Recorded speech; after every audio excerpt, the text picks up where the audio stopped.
Hey everyone, so I work a lot with people on cold calling and I do a lot of coaching with cold calling, and I'd like to talk to you about a couple successes I see and a couple mistakes that I see. First of all, the biggest mistake I see is a lack of consistency. People don't do this business 5 times a week, especially if you're self-employed or this is a side hustle.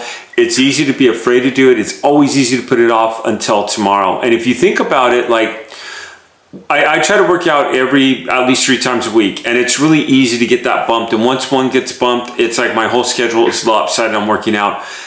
Calling people with unclaimed money is the first thing I do every day, and I can't tell you, almost every single day there's an interruption and there's a reason not to do it. Something's happening, one of my kids has an appointment, something goes on, and there's gonna be family that comes, which should be first in your business. What I do is I then go ahead and I make sure my cold calling happens later on that day. That's the best thing you can do. But let's go on to the cold calling. So number 1 is I do 5 leads a day that are brand new, minimum. So if I work this 5 days a week, that's 25 leads a month, 25 leads a week, 100 leads a month that you're working. If you have a 2% closing rate, which you should have higher than that, you're closing 2 leads. If you have a 4% closing rate, you're closing 4 leads. I will find that if I work it at the bare minimum, a 2 would be a low for me, and probably around a 5 to 6 would be a high for me on first time calling leads.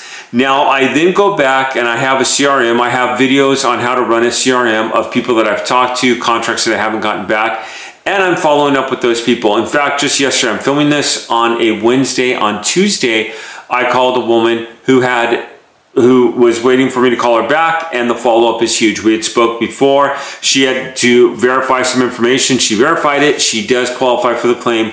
We are in the process of exchanging the paperwork right now. That will be another 2 to 4 deals I get in a month. So I get anywhere from 2 to 4 on my first time contacts, and most of those are messages. I get callbacks all the time, and I leave the nature of my call. I don't say, hi, this is David, I'm calling for Susie. I get real direct. This is David Church calling for Susie. Susie, I'm calling you about the Bank of America account at 123 Main Street. Again, I'm calling you about the Bank of America account at 123 Main Street. I have you down as a contact. Call me back at this number. Again, and I do say my corporation, I'm with RN Recovery. I've given my name, I've given the nature of the call, and I've given her information as well. That is huge, and it's going to go a long way. People say, oh, no one ever answers the phone. Well, it happens with me. I always hear, well, how do you get people to answer the phone? And my reply is, when I figure it out, you'll be the first to know.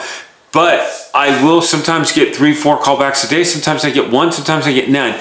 In a typical week, I will get, usually minimum is 3, possibly more, sometimes 6 or 7 callbacks. Those are now warm leads. They're people that are calling you back, they're giving you some sort of information, and that becomes from a cold lead to a warm lead. That's what you want right there. So I hope this helps in the cold calling. I'm just giving up a couple brief tips on cold calling. So number 1 is you want to be consistent. You want to work the business every day. Number 2, don't be friendly, don't be rude on the phone, but don't be friendly. State your name, the nature of the call. And a lot of people that I talk to are cold calling. They want to show something in business. They want to show you've got to believe in your product, and you've got to go ahead and state the nature of the call and get right to the point.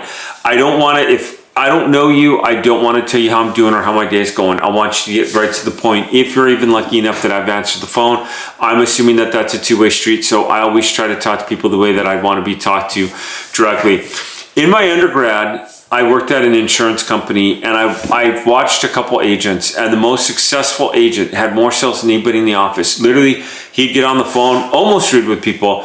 Yeah, this is so-and-so. Tell me your age, anything I should know about, what else should I know? I'll call you right back. I'm gonna work your quote right now. What's your phone number? Click, literally hang up on them.